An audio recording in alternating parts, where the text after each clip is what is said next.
හරි මාතෘකාව ක්වාඩ්ලිස් සිංහලෙන් කියන්නේ චතුර්ථක කියලා. චතුර්ථක කියනකොට චතු කියන්නේ හතරක් කියන්නේ මේකට. එතකොට කොටස් හතරක සම්බන්ධයක් තියෙනවා මොකක් හරි. බලමු ඇයි එහෙම කියන්නේ කියලා.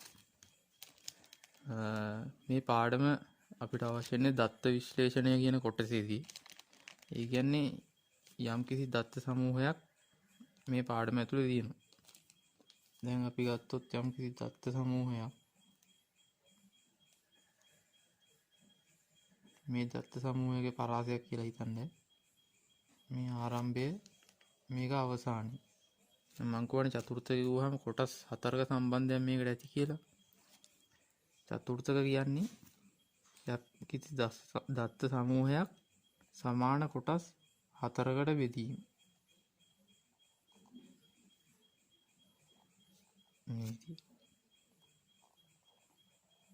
මේක කොටසක්, මේ තවත් කොටසක්, මේ තව කොටසක්, මේ තව කොටසක්. මේ ඔක්කොම සමාන කොටස්. පළවෙනි කොටස, මේ දෙවෙනි කොටස, තුන්වෙනි කොටස, මේ හතරවෙනි කොටස. දැන් අපි මේ දත්ත සමූහය සමාන කොටස් හතරකට බෙදුවා. දැන් චතුර්ථක වලින් හොයන්නේ නැත්තම් ක්වාඩ්ලිස් කියන එකෙන් හොයන්නේ මේ කොටස් හතර මේ බෙදෙන මායිම් වලට එන අගය. ඒ කියන්නේ මෙන්න මේ වට එන අගය. මෙන්න මෙතනට, ඒ කියන්නේ මේ කොටස් බෙදෙන පළවෙනි තැනට එතන තමයි Q1 නැත්තම් චතුර්ථක 1. ඊට පස්සේ දෙවෙනි තැන මෙතන Q2 නැත්තම් චතුර්ථක 2. ඊට පස්සේ මෙතන Q3 නැත්තම් චතුර්ථක 3. මම හිතන්නේ දැන් ඔයාලට පැහැදිලි චතුර්ථක කියන්නේ මොනවද, චතුර්ථක වලින් හොයන්නේ මොනවද කියන එක. දැන් අපි බලමු ගාණක් ඇසුරෙන් චතුර්ථක හොයන්නේ කොහොමද කියලා. මේ වගේ දත්ත සමූහයක් දුන්නාම චතුර්ථක හොයන්න කලින් අපි ඉස්සෙල්ලම බලන්න ඕනේ මේ දත්ත ටික ගානට පිළිවෙලකට දීලා තියෙනවද කියලා. ඒ කියන්නේ ආරෝහණ පිළිවෙලකට දීලා තියෙනවා. කෙටියෙන් කිව්වොත් අඩු එකේ ඉඳලා වැඩි එකට ගානට දීලා තියෙනවා කියලා. අපි බලමු දැන් මේකෙම දීලා තියෙනවා කියලා. 11 12 13 16 17 18 21 22. මේ ගානේ ප්‍රශ්නයක් නැහැ. මේ ගානේ ගානට පිළිවෙලට අර මං කිව්ව විදිහට ලියලා තියෙනවා.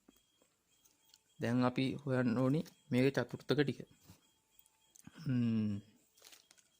චතුර්ථක හොයන්න කලින් මේ වගේ ගානක චතුර්ථක හොයන්න සූත්‍රයක් තියෙනවා. ඒ සූත්‍රය තමයි n ධන 1 බෙදීම 4 ගුණ කිරීම. අපි හොයන්නේ මොන චතුර්ථකයේද කියන එක. මේ 4ෙන් බෙදන්නේ අර මං ඉස්සෙල්ලා කිව්වේ මුලින්ම කිව්ව හේතුව චතුර්ථක කොටස් 4කට බෙදෙන ඉඳලා තමයි 4ෙන් බෙදන්නේ. මේ සූත්‍රයේ නොදන්න පද දෙකක් තියෙනවා. එකක් n අනිත් එක q. n කියන්නේ පද ගාන. පද ගාන කියන්නේ මේ දත්ත සමූහයේ තියෙන දත්ත ගාන. q කියන්නේ අපි හොයන්නේ මොන චතුර්ථකයේද කියන එක. චතුර්ථක 1ද, චතුර්ථක 2ද, චතුර්ථක 3ද කියන්නේ. හරි. මේක තමයි සූත්‍රය. දැන් අපි බලමු මේ ගාණය තුළින් චතුර්ථක ටික හොයන හැටි. ඉස්සෙල්ලාම චතුර්ථක 1. ඒ කියන්නේ Q1. සූත්‍රේ n ධන 1 බෙදීම 4 ගුණ කිරීම චතුර්ථක 1. චතුර්ථක 1 නම් අපි මෙතනට දාන්නේ 1. මම කියවනේ චතුර්ථකයේ මොන චතුර්ථකයේද කියලා මෙතන දාන්නේ කියලා. එතනට දාන්නේ 1. දැන් අපි මේ ටික ආදේශ කරමු. n කියන්නේ පද ගාන. මේ දත්ත සමූහයේ දත්ත 1 2 3 4 5 6 7 8 9. දත්ත 9ක් තියෙනවා. 9 ධන 1 බෙදීම 4 ගුණ කිරීම චතුර්ථක 1 1. දැන් මේකේ තියෙන සාමාන්‍ය සුළු කිරීමක්. මේ ටික ඔක්කොම සුළු කරාම එනවා 2.5. මතක තියාගන්න ඕනේ මේ ඉන්නේ පළවෙනි චතුර්ථකයේ උත්තරේ නෙමෙයි. මේ ඉන්නේ පළවෙනි චතුර්ථකයේ තියෙන තැන. පළවෙනි චතුර්ථකයේ තියෙන්නේ 2.5 වෙනි ස්ථානේ. ඒක අපි ඉහත දත්ත පිළියෙන් හොයා ගන්න ඕනේ. ඒ නිසා තමයි මම ඔයාලට මුලින්ම කිව්වේ දත්ත ටික අඩු එකේ ඉඳලා වැඩි එකට ගානට පිළිවෙලට ලියා ගන්න ඕනේ කියලා. දැන් අපි බලමු 2.5 වෙනි ස්ථානයේ තියෙන්නේ මොකක්ද කියලා. යන්න ඕනේ ඉහළ දත් ලියාගත්තේ දත්ත සමූහයට 1 2 දෙවෙනි ස්ථානය හොයාගත්තා. මේ තුන්වෙනි ස්ථානය 2.5 තියෙන්නේ දෙවෙනි ස්ථානයත් තුන්වෙනි ස්ථානයත් අතරමැද. මේ අතරමැද සංඛ්‍යාව තමයි අපි ගන්න ඕනේ. ඒක හොයන්නේ මෙහෙමයි. මුලින්ම 2.5 ගුවහම පූර්ණ සංඛ්‍යා 2යි. 1යි 2යි. දෙවෙනි ස්ථානයේ තියෙන 12. 12 ධන මේ දෙක අතර මෙතන තියෙන්නේ. ඉතින් 12ට වැඩි එක තමයි 12ට පස්සේ එක තමයි අපි මෙතන ලියන්නේ. 13 ඒ දෙක එකතු කරලා දෙකෙන් බෙදනවා. එතකොට අපිට උත්තරයක් එනවා 12.5 කියලා. ඒ කියන්නේ මේ ඉහළ දත්ත සමූහයේ 2.5 වෙනි ස්ථානයේ තියෙන 12.5. ඒ කියන්නේ මේ තමයි චතුර්ථක එකේ උත්තරේ.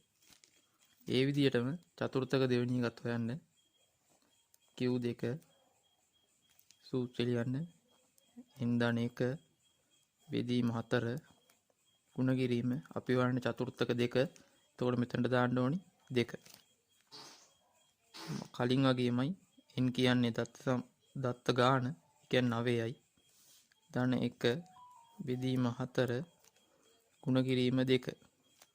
මේක සාමාන්‍ය සුළු කිරීමක්. දැන් නොදන්න පද එකක්වත් නැහැ. මේ ටික සුළු කරාම අපිට එනවා 5. කලින් වගේමයි මේ 5 කියන්නේ චතුර්ථක දෙකේ උත්තරේ නෙවෙයි චතුර්ථක දෙක තියෙන ස්ථානේ. ඒක දශම සංඛ්‍යා නැහැ කිසි ප්‍රශ්නයක් නැහැ. ඒකන්ද ඉහළ දත්ත සමූහයට ගිහිල්ලා 5 වෙනි ස්ථානයේ තියෙන්නේ මොන සංඛ්‍යාවද කියලා අපි බලමු. 1යි 2යි 3යි 4යි 5යි. 5 වෙනි ස්ථානයේ තියෙන්නේ 16. එතකොට 16 තමයි චතුර්ථක දෙකේ උත්තරේ. ඊට පස්සේ බලමු චතුර්ථක 3. චතුර්ථක 3ත් අර වගේමයි අර සූත්‍රයටම ඉන්ධන 1 බෙදීම 4 ගුණ කිරීම අපි හොයන්නේ චතුර්ථක 3. එතකොට මෙතන දාන්න ඕන 3. n කියන්නේ දත්ත ගාන 9යි. ධන 1 බෙදීම 4 ගුණ කිරීම 3. මේ ටික සුළු කරාම අපිට එනවා උත්තරේ 7.5යි. කලින් වගේමයි 7.5 කියන්නේ චතුර්ථක 3 උත්තරේ නෙවෙයි චතුර්ථක 3 තියෙන ස්ථානේ. ඒක මම උඩින් ලියන්නම්.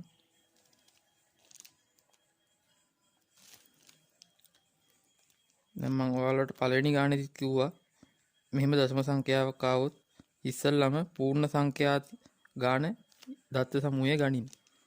1යි පූර්ණ සංඛ්‍යාව මෙතන 7යි. 7ක් ගනිමු. 1යි 2යි 3යි 4යි 5යි 6යි 7යි. මේක තමයි 7 වෙනි ස්ථානයේ තියෙන ඉලක්කම. ඒක ලියා ගන්න. ධන 7 වෙනි ස්ථානයේ ඊට පස්සේ 8 වෙනි ස්ථානය එකත් ලියා ගන්න. මේ දෙක මැද තමයි අපිට ඕනේ උත්තරේ තියෙන්නේ. ඒක හන්දා දෙකෙන් බෙදන්න. මේක සුළු කරාට පස්සේ අපිට එනවා උත්තරේ 19.5යි කියලා. ඒ කියන්නේ මේක තමයි තුන්වෙනි චතුර්ථකයේ උත්තරේ. නැත්නම් Q3 උත්තරේ. දැන් අපි බලමු මේ වගේ ගානක චතුර්ථක හොයන්නේ කොහොමද කියලා. අර කලින් ගානේ වගේ නම් දත්ත ටික අපිට ගානට පිළිවෙලට දීලා තිබ්බා. මේ ගානේ එහෙම නෙමෙයි දීලා තින්නේ දත්ත කාණ්ඩ වශයෙන් 11 20යි අතර 6යි 21යි 30යි අතර 10යි 31යි 40යි අතර 16යි ඒ විදිහට කාණ්ඩ කරලා තමයි අපිට දීලා තියෙන්නේ. ඉතින් අපිට චතුර්ථක එක පාට මේකෙන් හොයාගන්න බෑ. ඒකට ලොකු සූත්‍රයක් තියෙනවා දිග එකක්. ඒක අපි පස්සේ කතා කරමු. ඊට කලින් අපි හොයාගන්න ඕනේ මේ චතුර්ථක 3 මේ මොන පන්ති පාන්තර ඇතුළේද තියෙන්නේ කියලා. ඒකට අපි පාවිච්චි කරන්නේ අර කලින් කිව්වේ පොඩි සූත්‍රෙමයි. අපි ඒ සූත්‍රය භාවිතා කරලා බලමු කොහොමද මේකේ චතුර්ථක තියෙන ස්ථාන ටික හොයාගන්නේ කියලා. ඔයාලට මතකයි චතුර්ථක හොයන ස්ථානීය තියෙන ස්ථානයේ හොයන සූත්‍රය තමයි ඉන්ධන 1 බෙදීම 4 ගුණ කිරීම අපිට හොයන්න ඕනේ මොන චතුර්ථකයේද කියන එක. දැන් අපි ඉස්සෙල්ලම බලමු චතුර්ථක එක තියෙන්නේ මොන පන්තිපාන්තරයේ ඇතුළේද කියලා. නැත්තම් කීවෙනි අවස්ථාවේද කියලා. n කියන්නේ දත්ත සංඛ්‍යාව. දත්ත සංඛ්‍යාව මේ දීලා තියෙනවා අපිට 100ක් තියෙනවා කියලා. 1 බෙදීම 4 ගුණ කිරීම අපි හොයන්නේ පළවෙනි චතුර්ථකේ. එතකොට මෙතන දාන්නේ 1යි. එතකොට මෙතන තියෙන සාමාන්‍ය සුළු කිරීමක්. මේ ටික සුළු කරාට පස්සේ අපිට උත්තරේ එනවා 25.25 කියලා. කලින් කිව්වා වගේ මතක තියාගන්න ඕනේ මේ ඉන්නේ චතුර්ථකයේ උත්තරේ නෙවෙයි චතුර්ථකයක තියෙන ස්ථානේ. ඒ වගේම අපි දෙවෙනි චතුර්ථකයේ තියන්නේ කොතනද කියලා හොයාගමු. ඒකටත් මේ සූත්‍රෙමයි Q2 සමානයි n වලට 100 ධන 1 බෙදීම 4 ගුණ කිරීම අපි හොයන්නේ දෙවෙනි චතුර්ථකයේ. එතකොට මෙතනට 2. මේක සාමාන්‍ය සුළු කිරීමක් විදියට එන්නේ. එතකොට උත්තරේ එනවා අපිට 50.5යි. ඊට පස්සේ තුන්වෙනි චතුර්ථකෙත් මේ ගමම හොයාගමු. උත්තරේ 100යි. ධන 1 බෙදීම 4 අපි හොයන්නේ තුන්වෙනි චතුර්ථකයේ. එතකොට මෙතනට 3. මේක සුළු කරාට පස්සේ අපිට එනවා 75.75යි. මේකත් චතුර්ථක 3 උත්තරේ නෙවෙයි චතුර්ථක 3 තියෙන ස්ථානේ.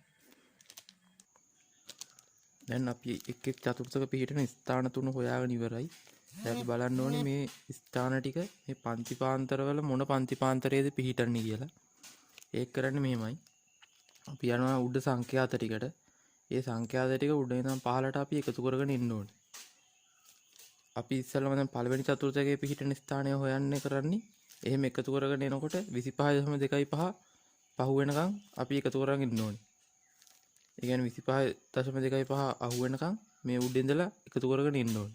අන්නේ එතන එන සංඛ්‍යාතයට අයිති පන්තිපාන්තරය තමයි පළවෙනි චතුර්ථකයේ පිහිටවන්නේ. දැන් අපි බලමු මේක කොහොමද කරන්න කියලා.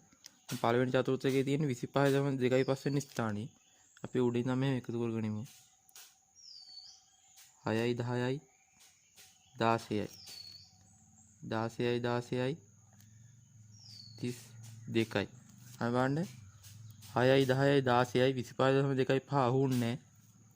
ඒ 16යි ආයි 16 එකතු කරාම 32ක් ආවා. 25.25 පහ වුණා.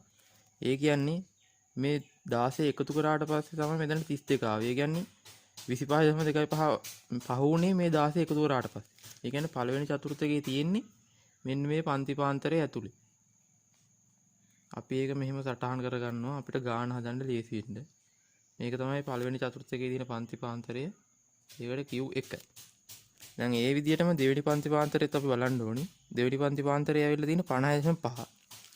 ඒ විදිහට උඩ ඉඳන් පල්ලට එකතු කරගෙන ඉන්න ඕනි. දැන් අපි මෙතෙන්ට නා එකතු කරා. මෙතෙන්ට ආවා 32ක්. ඊට පස්සේ ඒ 32කට මේ 20 එකතු කරාට පස්සේ 52යි. අර බලන්න මෙතෙන්දී 50.5 පහ වෙලා තිබ්බේ නැහැ.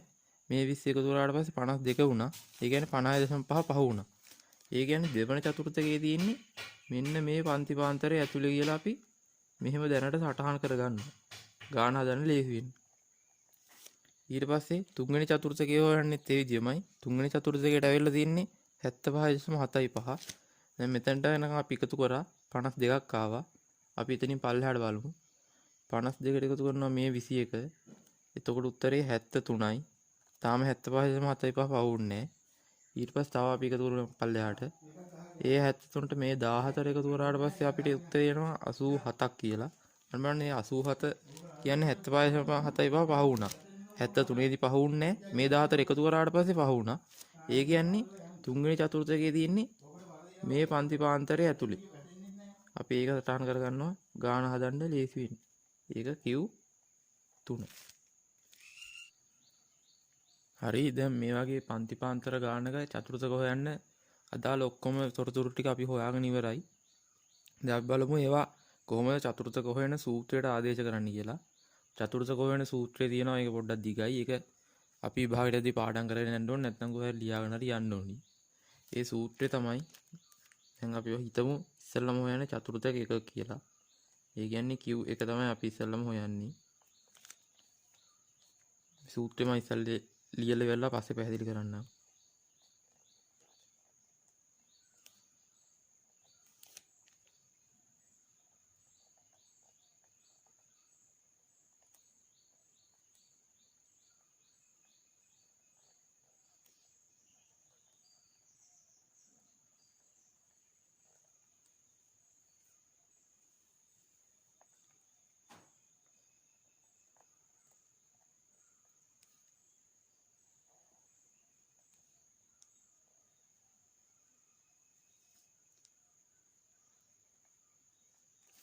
මේක තමයි මේ පන්ති පාන්තර ගානක චතුර්ථක හොයන්න තියෙන සූත්‍රය. දැන් අපි බලමු එක එකේ නොදන්නා පද වලින් කියවෙන්නේ මොකක්ද කියලා. Q1 කියන්නේ චතුර්ථක එක කියන එක. මෙතන LQ1 කියන්නේ චතුර්ථක 1යි පන්ති පාන්තරයේ 15 මායිම lower boundary එක. ඒක තමයි මේ L කියලා කියන්නේ. ඊට පස්සේ මෙතන තියෙනවා 4න් 1 4න් බෙදන්නේ ඇයි කියලා මම ඔයගලන්ට ඉස්සෙල්ලා කිව්වා. එක දාන්නේ අපි චතුර්ථක එක හොයන හන්දා. ඒක ගුණ කරනවා n වලින්. n කියන්නේ පද ගාන. එතකොට මෙතන තියෙනවා CF Q1 ඍණ 1 කියලා. ඒ කියන්නේ CF කියන්නේ චතුර්ථක එක පිහිටි පන්තිපාන්තරයේ සංඛ්‍යාතය තමයි CF කියන්නේ. ඒකෙන් එකක් අඩු කරලා කියලා මෙතන පෙන්නන්නේ ඒකෙන් එකක් අඩු කරනවා කියන එක නෙවෙයි. ඒකට කලින් පන්තිපාන්තරවල සංඛ්‍යාත ටික එකතුව. ඒ කියන්නේ අපි චතුර්ථක එක කියලා ගමුකෝ මේ. අපි චතුර්ථක එකට හොයන්නේ. චතුර්ථක එකේ සංඛ්‍යාතය කියලා ඉස්සෙල්ලා මේ ටික කඩා ගන්න. චතුර්ථක එකේ සංඛ්‍යාතය 16යි. ඊට පස්සේ ඒකෙන් එකක් අඩු කරන්න ඕනේ. ඒ කියන්නේ එකක් අඩු කිරීම නෙමෙයි මේ 16ට කලින් තියෙන සංඛ්‍යාත ටිකේ එකතුව. ඒක තමයි මෙතනින් ඉල්ලන්නේ. ඊට පස්සේ ඒක බෙදීම යට FQ1. ඒ කියන්නේ චතුර්ථක එක තියෙන පන්තිපාන්තරයේ සංඛ්‍යාතය.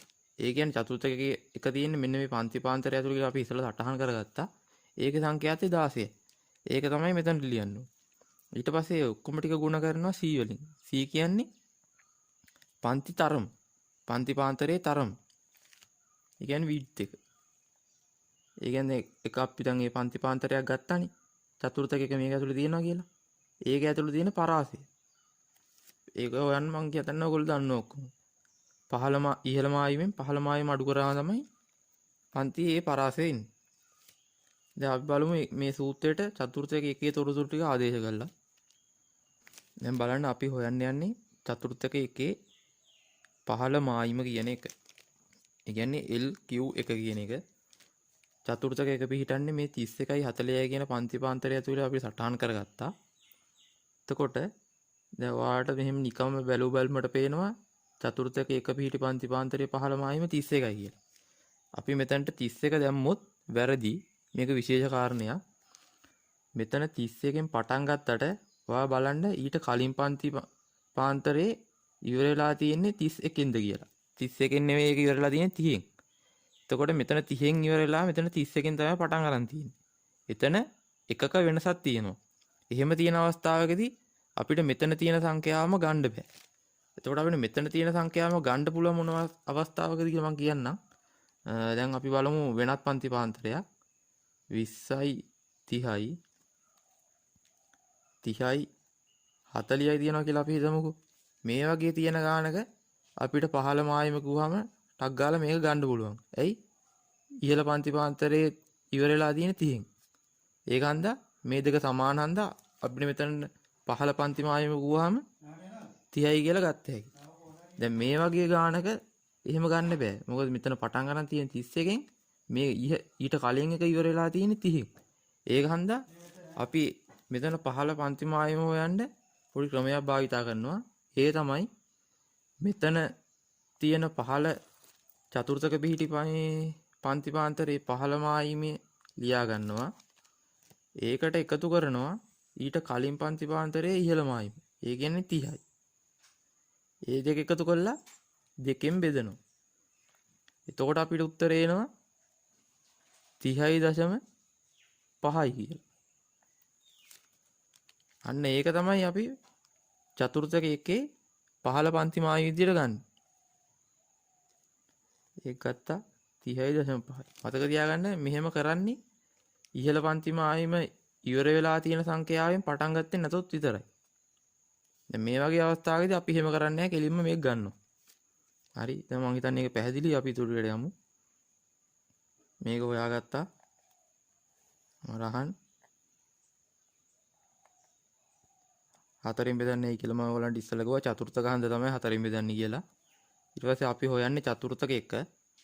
එතකොට මෙතනට දාන්න ඕනේ 1 ගුණ කිරීම. ඉන් කියන්නේ පද ගාන. ඔයාලට මතකයි ඉස්සෙල්ලා මේ ගානේ පද 100ක් තිබ්බා. මෙතන 100යි. මේ පද ගාන තමයි මෙතනට දාන්න ඕනි. එකෙන් අඩු කරනවා CF Q1 ඍණ 1. ඒ කියන්නේ CF කියන්නේ චතුර්ථකයේ පිහිටි පන්තිපාන්තරයේ සංඛ්‍යාතය. ඒකෙන් එකක් අඩු කරාගෙන මම ඉස්සෙල්ලා කිව්වා එකක් අඩු කිරීම නෙවෙයි ඊට කලින් සංඛ්‍යාත ටිකේ එකතුව. ඒ කියන්නේ මේ 16ට කලින් ටිකේ එකතුව. 16ට කලින් මොනවද තියෙන්නේ? 10 සහ 6. ඒ දෙකේ එකතුව 16. එතකොට අපි මෙතනට දාන්න ඕනේ 16. බෙදීම ඊට පස්සේ තියෙනවා FQ1 කියලා. FQ1 කියන්නේ චතුර්ථක 1 පිහිටි පන්තිපාන්තරයේ සංඛ්‍යාතය. චතුර්ථක 1 පිහිටන්නේ 31යි 40යි කියන පන්තිපාන්තරේ. ඒකේ සංඛ්‍යාතය අපිට කෙලින්ම පේනවා 16යි කියලා. ඒක ගත්ත 16යි කියලා. ගුණ කිරීම C කියන්නේ පන්තිපාන්තරයක තරම. දැන් අපිට හොයන්න තියෙන්නේ මේ C කියන පදය. C කියන මම ඔයාලට ඉස්සෙල්ලා කිව්වා ඒ අදාළ පන්තිපාන්තරයේ තරම කියලා. පන්තිපාන්තරයේ තරම හොයන්නේ ඉහළ පන්ති මායිමේ පහළ පන්ති මායිම අඩු කරලා. දැන් මේක ඉහළ පන්ති මායිම 40යි කියලා මම අර කිව්ව විදිහට ගත්තොත් වැරදි. ඒ මම ඔයාලට ඉස්සෙල්ලා කිව්වා මේ බාන්න මේ 40න් මේක ඉවරුණාට ඊට පස්සේ එක පටන් අරන් තියෙන්නේ 41කින්. ඒතකොට එතන වෙනසක් තියෙනවා. මේ හැම එකම එහෙමයි. මේක 50න් කරුණාට මේක පටන් අරන් තියෙන්නේ 51කින්. ඒ හන්දා දැන් අපිට හොයන්න ඕනේ මේකේ තියෙන පන්තියේ තරමනේ. අපි යමු මේක පල්ලෙහායකට. ඒක පටන් අරන් තියෙන්නේ 41කින්. මේක ඉවරලා තියෙන්නේ 40න්. අපි දැන් මෙන්න මෙතන අගය හොයාගත්තා. එතන ඉන්නේ 30.5යි කියලා. මේ දෙක එකතු කරලා දෙකෙන් බෙදලා. ඒ වුණාට අපි මේ අගය හොයාගත්තේ නැහැ තාම. අපි ඒ අගෙත් හොයාගමු. ඒ අගය හොයාගන්න අපි යනවා පල්ලෙකට. පල්ලේ පන්ති මායිමේ පල්ලේ පන්තිපාන්තරයේ පහළ මායිමයි ඉහළ පන්තිපාන්තරයේ ඉහළ මායිමයි එකතු කරලා දෙකෙන් බෙදලා තමයි අපි යම්කිසි අගයක් ගන්නෙ. මෙන්න මේ මෙතනට. දැන් අපි බලමු මේක කොහොමද කරන්න කියලා. ඉහළ පන්ති මායිම 40යි. ඒ වගේම ඊට පහළ පන්තිපාන්තරයේ පහළ පන්ති මායිම 41යි. ඒක බෙදනවා දෙකෙන්. එතකොට අපිට එනවා 40.5යි කියලා. අන්න ඒක තමයි මෙතන උත්තරේ. මෙතන 30.5යි මෙතන 40.5යි. සරලව කිව්වොත් මේ විදියට හදන්න නැතුව ඔයාලට තියෙන්නේ මේ වගේ මෙහෙම අසමාන විදියට පටන් ගන්න ගාණක් ආවොත් එහෙම මේකෙන් 0.5ක් අඩු කරලා මේකට 0.5ක් එකතු කරන්නේ. ඒ කියන්නේ දැන් මෙතන තියෙන 31යි නම් මේකෙන් 0.5ක් අඩු කරාම 30.5යි. මෙතන තියෙන්නේ 40යි නම් මෙතනට 0.5ක් මේ අඩු කරපු 0.5 මෙතනට එකතු කරාම 40.5යි. අන්න ඒ විදියට ගන්න. මේ විදියටම කරන්න ඕනේ නැහැ.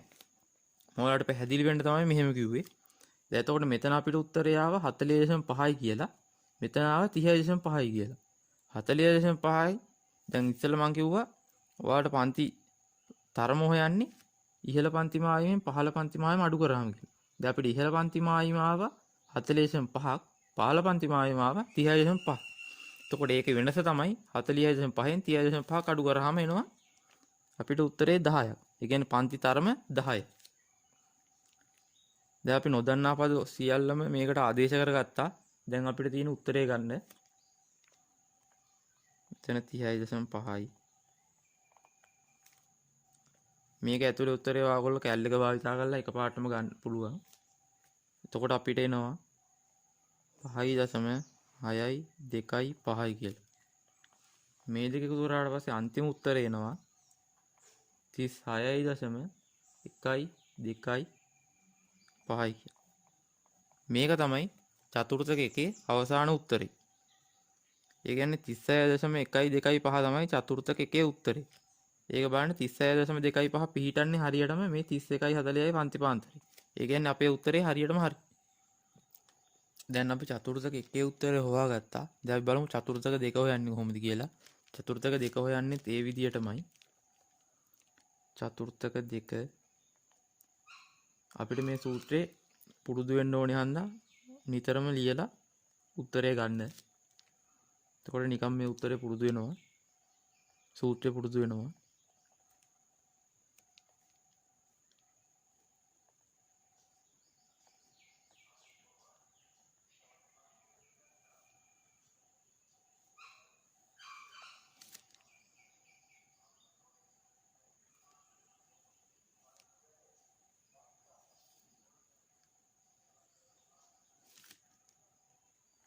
හරි අපි දැන් මේ විදිහටම සූත්‍රය ලියාගත්තා. දැන් අපි චතුර්ථක දෙක හොයන හන්ද චතුර්ථක දෙකට අදාළ තොරතුරු ටික මේකට ආදේශ කරගමු. ඉස්සෙල්ලාම අර විදිහටම අහලා තියෙනවා චතුර්ථක දෙක පිහිටි පන්ති පාන්තරයේ 15මයිම ලෝවර් බවුන්ඩරි එක. චතුර්ථක දෙක පිහිටලා තියෙන්නේ මෙන්න මේ පන්ති පාන්තරය කියලා අපි ඉස්සෙල්ලාම සටහන් කරගත්තා. දැන් අහන්නේ ඒකේ 15 පන්ති මායිම. ඒකේ 15 පන්ති මායිම මේකේ තියෙන්නේ 41යි කියලා. අර මං කලින් කිව්ව විදිහට අපිට 41 ගන්න බෑ. මොකද මේක පටන් ගන්න තියෙන්නේ අසමාන විදියට. ඒක හන්දා මම ඔයාලට කෙටි ක්‍රමයක් කියලා දුන්නා. මේකෙන් 0.5ක් අඩු කරලා මේකට 0.5ක් එකතු කරන්න කියලා. එතකොට මේකෙන් 0.5ක් අඩු කරාම එනවා අපිට 40.5යි කියලා. ඒක තමයි අපි 15 මායිම විදියට ගන්නෙ. එතකොට 40.5යි.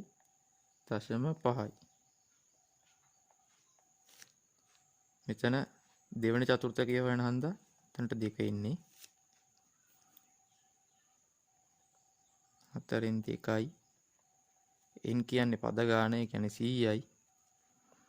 අර විදියටම CF කියුරින එක කියන්නේ අදාළ චතුර්ථකයේ අයිති පන්තිපාන්තරයේ සංඛ්‍යාතයට කලින් සංඛ්‍යාත ටිකේ එකතුව. දැන් අපි හොයන්නේ චතුර්ථක දෙක. ඒ කියන්නේ චතුර්ථක දෙක තියෙන්නේ මේ පන්තිමායිමේ. මේක තමයි මේ 20 තමයි ඒකේ සංඛ්‍යාතය. ඒකෙන් එකක් අඩු කරලා ගෙතන කියලා පෙන්වන්නේ ඊට කලින් ටිකේ කලින් සංඛ්‍යාත ටිකේ එකතුව. ඒ කියන්නේ 16ත් 10ත් 6ත් වල එකතුව. 16යි 6යි 16 එකතු කරාම අපිට එනවා 32ක්. ඒ 32 තමයි අපි මෙතනින් ලියන්නේ.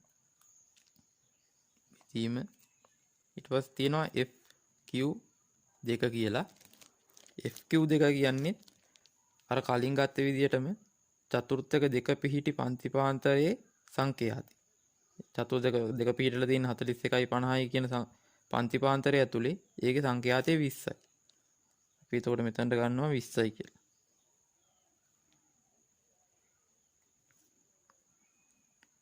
මෙතන පන්තියේ තරම හොයද්දී අපිට අර කලින් කියපු විදිහටම අඩු කරලා ගන්න පුළුවන්. ඒත් මේ වගේ පන්තිපාන්තර ගහනක අපිට පන්තිපාන්තර දෙන්නේ හැම පන්තිපාන්තරයකම තරම සමාන වෙන විදිහට. අපි ඉතින් කලින් පන්තිපාන්තරයේ හෙව්වා පන්තිපාන්තරයක තරම 10යි කියලා. ඒක අපිට මේ විදිහට දාගන්න පුළුවන්. දැන් අපිට තියෙන සුළු කරන්න සාමාන්‍ය විදියට මේ ටික එකතු කරලා කැල් එක භාවිතයෙන් ගන්න. මෙතන උත්තරේ 9යි. එතකොට මේ දෙක එකතු කරාම 49.5යි. මේ තමයි චතුර්ථක දෙකේ අවසාන උත්තරේ. දැන් අපිට මේ උත්තරේ හරිද කියලා බලන්න කොහොමද? දැන් චතුර්ථක දෙකේ අවසාන උත්තරේ තමයි 49.5. දැන් බලන්න අපි කලින් ලකුණු කරගත්ත පන්තිපාන්තරය ඇතුළේද මේ 49.5 පිහිටන්නේ කියලා. අපි චතුර්ථක දෙක තියෙනවා කියලා කලින් සටහන් කරගත්තේ 41යි 50යි කියන පන්තිපාන්තරය ඇතුළේ. ඉතින් 49 තියෙන්නේ මේ පන්තිපාන්තරය ඇතුළේ කියලා අපිට සරලව දැන් තේරුම් ගන්න පුළුවන්. ඒ කියන්නේ අපේ උත්තරේ හරි. දැන් අපි බලමු චතුර්ථක 3 හොයන්නේ කොහොමද කියලා. ඒ කියන්නේ අවසාන චතුර්ථකේ හොයන විදිය. ඒකත් අර කලින් කියලා දීපු විදිහටමයි. චතුර්ථක 3, ඒ කියන්නේ Q3 සූත්‍රය LQ අපි හොයන්නේ චතුර්ථක 3 ධන චතුර්ථක හන්ද 4ෙන් බෙදනවා. හොයන්නේ තුන්වෙනි චතුර්ථකේ හන්ද 3 දානවා. ඒක ಗುಣ කරනවා පද ගාණින්. ඒ කියන්නේ n වලින්. ඒකෙන් අඩු කරනවා CF Q3 ඍණ 1. ඒ කියන්නේ චතුර්ථක 3ට චතුර්ථක 3 පිහිටි පන්තිපාන්තරයට කලින් පන්තිපාන්තර වල සංඛ්‍යාත වල එකතු. ඔයගොල්ලෝ දන්නවා. ඒක බෙදනවා චතුර්ථකයේ පිහිටි පන්ති පාන්තරයේ සංඛ්‍යාති. කියන්නේ FQ3. ඒක ගුණ කරනවා පන්තියේ තරමින්. කියන්නේ C වලින්. දැන් අපි මේකට අර විදිහටම උත්තරේ ආදේශ කරගමු. LQ3. ඒ කියන්නේ චතුර්ථක 3 පිහිටි පන්ති පාන්තරයේ 15 පන්ති මායිම්. චතුර්ථක 3 තියෙන්නේ කියලා අපි සටහන් කරගත්තා 61යි 70යි කියන පන්ති පාන්තරය ඇතුළේ කියලා. දැන් ඒකේ 15 පන්ති මායිම 61යි. 61 වුණාට අපිට ඒ 61 මෙතනට ගන්න බෑ. මොකද කලින් පන්ති පාන්තරයේ ඉවරලා තියෙන්නේ 60න්. එතකොට මේ දෙක අසමානයි. ඒ අසමාන හන්ද අර කලින් කියපු විදිහට මේකෙන් 0.5ක් අඩු කරලා මේකට 0.5 එකතු කරනවා. එතකොට මේකෙන් 0.5ක් අඩු කරාට පස්සේ අපිට එනවා 60.5යි කියලා. එතකොට මෙතනට අපි දාන්නේ 60.5යි. 4න් 3යි ගුණ කරනවා පද ගාන 100යි. ඊයකින් අඩු කරනවා චතුර්ථක 3ට චතුර්ථක 3 පිහිටි පන්ති පාන්තරයේ සංඛ්‍යාතයට කලින් සංඛ්‍යාත ටික එකතු. එතකොට චතුර්ථක 3 පිහිටලා තියෙන්නේ මේ 61යි 70 කියන පන්ති පාන්තරය ඇතුලේ. ඒකේ සංඛ්‍යාතය 14යි. දැන් අපි ගන්න ඕනේ ඒකට කලින් සංඛ්‍යාත ටික එකතු. ඒ කියන්නේ මෙන්න මේ ටික එක. 21යි 20යි 16යි 10යි 6යි කියන සංඛ්‍යාත ටික එකතු. මේ ටික එකතු කරාට පස්සේ අපිට එනවා 73ක්. අපි මෙතනට දානවා 73යි කියලා. ඊට පස්සේ ඒ ටික බෙදන්න ඕනේ චතුර්ථක 3 පිහිටි පන්ති පාන්තරයේ සංඛ්‍යාතෙන්. චතුර්ථක 3 තියෙන්නේ මේ පන්ති පාන්තරයේ. ඒකේ සංඛ්‍යාතය 14යි. ඒ ටික ගුණ කරනවා පන්තියේ තරමෙන්. පන්තියේ තරම අපි ඉස්සෙල්ලා ඇහුවා. අපිට ආවේ 10යි. ඒක මේ විදිහට දාගන්නවා. දැන් මේකේ නොදන්නා පද මොකුත් නැහැ. නිකන් සුළු කිරීමක් විතරයි තියෙන්නේ. 6.5යි. මේ ටිකේ ඔක්කොම උත්තරේ එනවා. මේ ටිකේ උත්තරේ එනවා 1.3යි කියලා. එතකොට මේ දෙක එකතු කරාම අවසාන උත්තරේ අපිට එනවා 61.9යි 3යි කියලා. මේ අපිට ආවේ චතුර්ථක 3 අවසාන උත්තරේ. මේකත් අර විදිහට අපිට බලාගත්ත හැකි හරිද කියලා. ඒ බලාගන්නේ 61.9යි 3 අපි කලින් සටහන් කරගත්ත පන්ති පාන්තරයේ ඇතුලේ පිහිටනවාද කියලා. අපි කලින් සටහන් කරගත්තා චතුර්ථක 3 නැත්නම් Q3 පිහිටන්නේ 61යි 70 පන්ති පාන්තරය කියලා. අපිට ආව 61.9යි 3. එතකොට අපිට පේනවා මේ පන්ති පාන්තරයේ ඇතුලේ තමයි 61.9යි 3 තියෙන්නේ කියලා. ඒ කියන්නේ අපේ Q3 උත්තරෙත් හරි. මේ වගේ ගානක් තමයි සාමාන්‍යයෙන් චතුර්ථක හොයද්දී ඉන්නේ. මේ වගේ ගානක් පුරුදු වෙලා ගියාට පස්සේ චතුර්ථක පාඩම ප්‍රශ්නයක් නැතුව අපිට කරගන්න පුළුවන්.